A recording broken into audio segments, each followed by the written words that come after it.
క్రీస్తునందు ప్రియమైన వాళ్ళారా, శుభాలు. ఎలా ఉన్నారు? బాగున్నారా?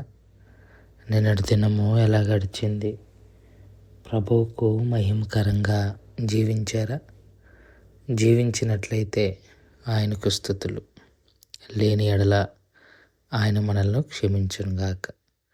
నేటి దిన ధ్యానాంశము మార్కు సువార్త 3వ అధ్యాయము 31 నుంచి 35 వచనాలు.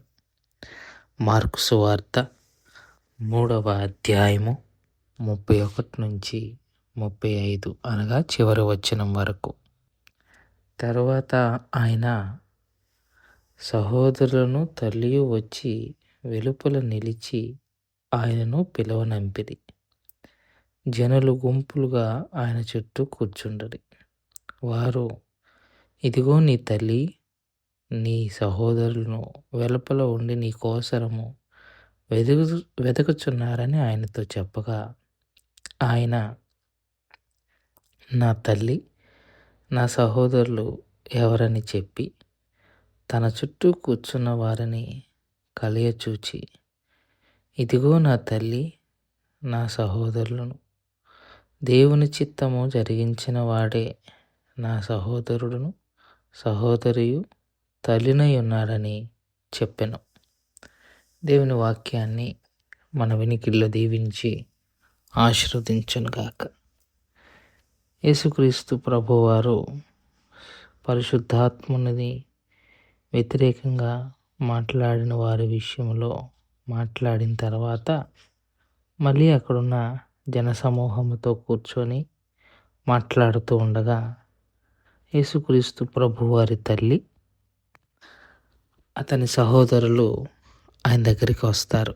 వచ్చి తాము వచ్చాము అన్న విషయాన్ని యేసుక్రీస్తు ప్రభువారికి కబురు పంపుతారు. వారు రావటం వెనుక ఉన్న ఉద్దేశం ఏంటంటే, యేసు ప్రభువారిని తమతో పాటు నజరేతుకు తీసుకొని వెళ్ళిపోవాలి అని. ఎందుకంటే యేసు ప్రభువారికి వ్యతిరేకముగా అక్కడున్న ప్రజలు వివాదము రేపుతున్నారు. ఆ విషయము వారికి నచ్చక ప్రభువారిని తమతో పాటు తీసుకొని వెళ్ళిపోవాలని వస్తారు. ఆ విషయము తాము వచ్చి బయట ఉన్నాము అన్న విషయం యేసు ప్రభువారికి కబురు పంపుతారు. వారు వచ్చి, ఇదిగో నీ తల్లి, నీ సహోదరుడు బయట నీ కోసం ఎదురు చూస్తున్నారు అన్నప్పుడు యేసు ప్రభువారు, ఎవరు నా తల్లి, ఎవరు నా సహోదరుడు అన్న మాటను వాడతారు. ఇక్కడ వాళ్ళని చులకన చేయాలని, వాళ్ళని అవమానపరచాలని ఎంత మాత్రమూ కాదు. ప్రభువారు ఎప్పుడు వాక్యమును బోధించే మూడ్లోనే ఉంటారు.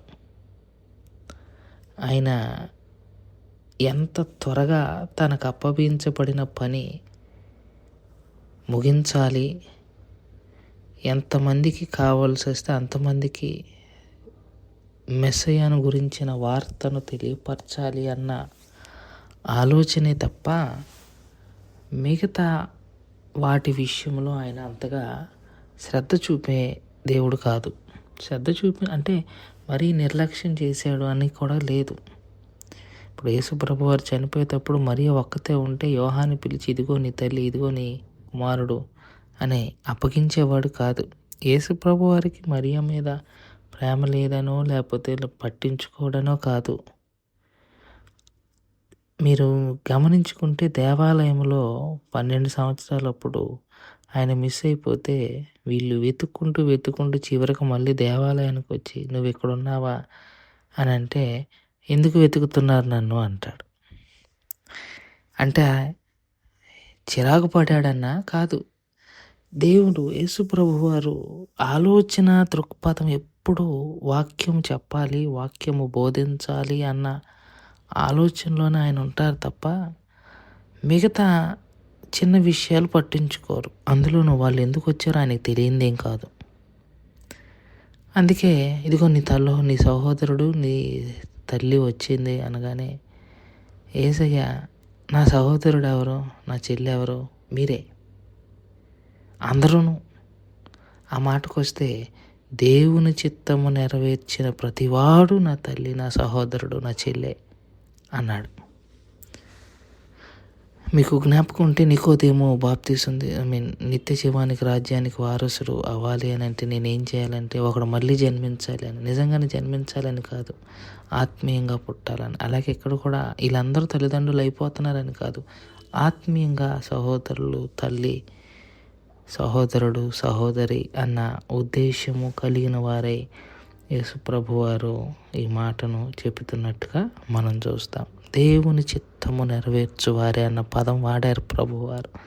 అదే ఆయన మోటో, దేవుని చిత్తం నెరవేర్చాలి. సరే వచ్చారు, వాళ్ళు ఎందుకు వచ్చారో నాకు తెలుసు, వస్తే వచ్చారు పోతే పోయారు అన్నట్టుగా కాదు, కానీ వచ్చారు, ఎందుకు వచ్చారో నాకు తెలుసు. కానీ మీరు తెలుసుకోండి, వాళ్ళు ఎలాగైతే భౌతికంగా సహోదరులు తల్లో, మీరు నాకు ఆత్మీయంగా సహోదరులు తల్లులు. అయితే ఒకటి, మీరు దేవుని చిత్తం నెరవేర్చాలి.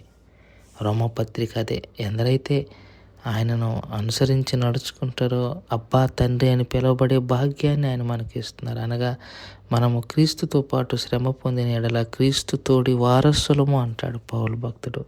కాబట్టి క్రీస్తు యొక్క వారసత్వం, క్రీస్తుతోటి సహోదరత్వం, క్రీస్తుతోటి మాతృత్వం అన్నది మనము దేవుని చిత్తము నెరవేర్చిన దాన్ని బట్టే ఉంటుంది అన్న సత్యాన్ని మనందరం గ్రహించుకోవాలని ప్రభుపక్షంగా విజ్ఞప్తి చేస్తూ ఈ మాటలను ఇంతటితో ముగించుకుంటున్నాను.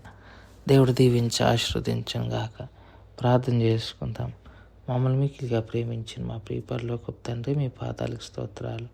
చెప్పబడిన వాక్యాన్ని బట్టి మీకు స్తోత్రాలు. విన్న వాక్యం మా హృదయంలో భద్రపరుచుకొని వాక్యానుసారంగా జీవించగలిగిన కృపాభాగ్యం దయచేయమని యేసుక్రీస్తు ప్రభు వారి పుణ్యనామములు అడిగి వేడుకుంటున్నాం తండ్రి. ఆమేన్. God bless you.